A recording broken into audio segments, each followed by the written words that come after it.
बोलता राजस्थान के YouTube channel में आपका स्वागत है। चैनल को सब्सक्राइब करें और बेल आइकन ज़रूर दबाएं।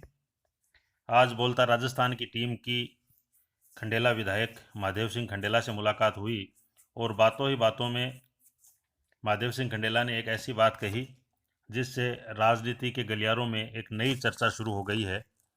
कई अखबारों में हमने पढ़ा और जन चर्चा है। एक माहौल से ऐसा लग रहा है कि कांग्रेस की टिकट लगभग सुभाष महरिया के नाम पर तय हो गई है।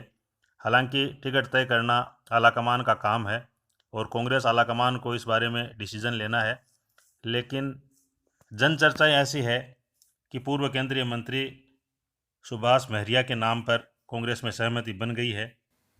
लेकिन कांग्रेस समर्थित निर्दलीय विधायक महादेव सिंह ने कहा कि एडवोकेट विक्रम सिंह आर्य जो सुप्रीम कोर्ट में वकील है और खंडेला क्षेत्र से आते हैं, उनको लोकसभा की टिकट मिलनी चाहिए।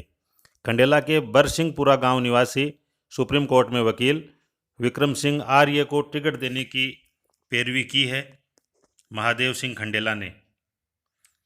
देखने वाली बात होगी कि उनकी ये आवाज़ कहां तक पहुंचती है, लेकिन महादेव सिंह खंडेला ने अपनी राय बिल्कुल बेबाकी से रखी कि वे चाहते हैं कि विक्रम सिंह आर्य को कांग्रेस की टिकट मिलनी चाहिए। हालांकि उन्होंने ये भी कहा कि वे कांग्रेस के साथ रहेंगे। बोलता राजस्थान ने पूछा कि आप निर्दलीय विधायक हैं, किसके साथ जाएंगे लोकसभा चुनाव में? उन्होंने कहा कि उनको कांग्रेस का खुला समर्थन है, वे कांग्रेस के साथ रहेंगे, लेकिन विक्रम सिंह को टिकट मिलेगी तो ज़्यादा अच्छा रहेगा। आइए आपको भी सुनवाते हैं महादेव सिंह खंडेला का वो बयान जिसमें उन्होंने सीकर लोकसभा क्षेत्र से टिकट दिए जाने को, कांग्रेस की टिकट दिए जाने को लेकर अपनी राय रखी। वीडियो को पूरा देखें। खास मुलाकात में आज बोलता राजस्थान की टीम पहुंची खंडेला, और खंडेला पहुंचने के बाद हमने रुख किया पूर्व केंद्रीय मंत्री और मौजूदा खंडेला विधायक श्री महादेव सिंह जी खंडेला के घर का। 6 बार राज्य विधानसभा का सदस्य बनने के बाद और 1 बार देश की सबसे बड़ी पंचायत संसद का सदस्य बनने के बाद भी श्री महादेव सिंह खंडेला का अपनी धरती, अपनी ज़मीन और माटी से लगाव देखते ही बनता है, वरना इतनी बुलंदियां छूने के बाद अपनी गांव की तरफ रुख कौन करता है। सबसे पहले स्वागत है सर आपका बोलता राजस्थान के यूट्यूब चैनल में। राजनीति का ये सफर कहां से शुरू हुआ खंडेला जी? राजनीति का बचपन में ही मेरे शौक था। मैं जब पढ़ता था तो 9th क्लास में क्लास का रिप्रेजेंटेटिव बना था। उसके बाद मैं कालाडारा कॉलेज में इकोनॉमिक्स एसोसिएशन का प्रेसिडेंट बना। फिर सन 1978 में MA करके आया तो सन 1978 में सबसे पहली बार मैं गांव का सरपंच बना। 80 में मुझे टिकट मिल गई, मैं कांग्रेस का MLA बना। 85 में टिकट मिली, कांग्रेस का MLA बन गया। 93 में मेरी टिकट काट ली गई थी तो मैं निर्दलीय चुनाव जीता था, कांग्रेस में ही रहा। 98 में टिकट मिली, जीत गया। 2003 में टिकट मिल गई, मैं जीत गया। 2008 में विधानसभा का चुनाव हारा। 4 महीने बाद में मुझे पार्लियामेंट की टिकट मिल गई और मैं लोकसभा का सदस्य बन करके लोकसभा में गया। और श्रीमती सोनिया गांधी जी और मनमोहन सिंह जी, राहुल गांधी जी ने मेरे को केंद्र की कैबिनेट सरकार में मंत्री बनने का मौका दिया और मैंने वहाँ मंत्री के रूप में काम किया।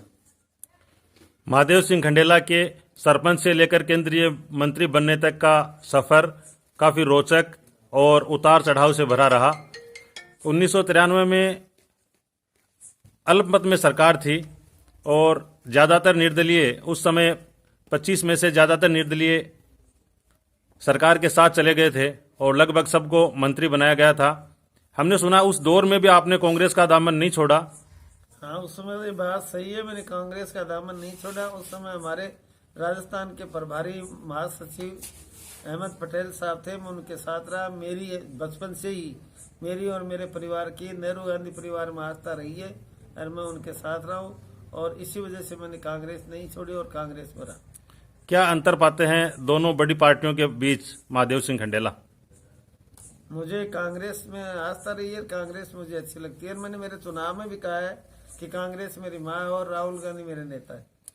लगभग 42 साल से आप राजनीति में हैं और बहुत सारे उतार चढ़ाव आपने देखे हैं। कितना परिवर्तन आज की राजनीति में, जो नैतिक मूल्यों का पतन हम देख रहे हैं, आप कितना परिवर्तन महसूस करते हैं? उस समय मेरा इस समय में बहुत बड़ा परिवर्तन है और मेरे अच्छी तरह से याद है। एक बार विधानसभा में हमारे पूनम चंद जी बिश्नोई विधानसभा के अध्यक्ष थे, उनसे मैंने पूछ लिया था कि आप ऐसे माहौल में विधानसभा कैसे चला लेते हैं।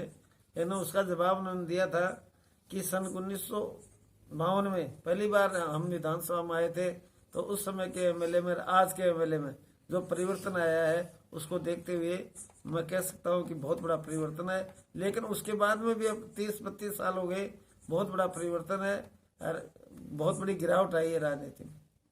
हम आपको बताना चाहेंगे महादेव सिंह खंडेला वो नाम है, शेखावाटी में एकमात्र चेहरा है जो बिना किसी पार्टी के सिंबल के चुनाव जीतकर विधानसभा में पहुंचे हैं। 21 में से एकमात्र वो चेहरा है। तो हम आपसे जानना चाहेंगे महादेव सिंह जी कि मौजूदा लोकसभा चुनाव में आपका क्या रुख रहेगा, चूंकि आप इस समय निर्दलीय विधायक हैं।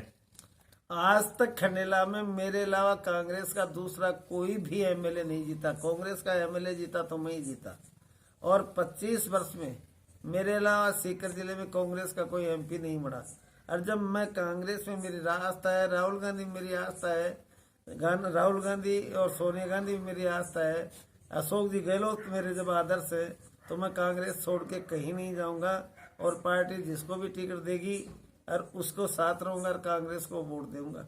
मेरी इच्छा है कि मेरे साथी विक्रम सिंह जी एडवोकेट जो कि सुप्रीम कोर्ट में वकालत करते हैं, यदि पार्टी उनको टिकट देती है तो भारी बहुमत से एमपी बन करके जाएगी।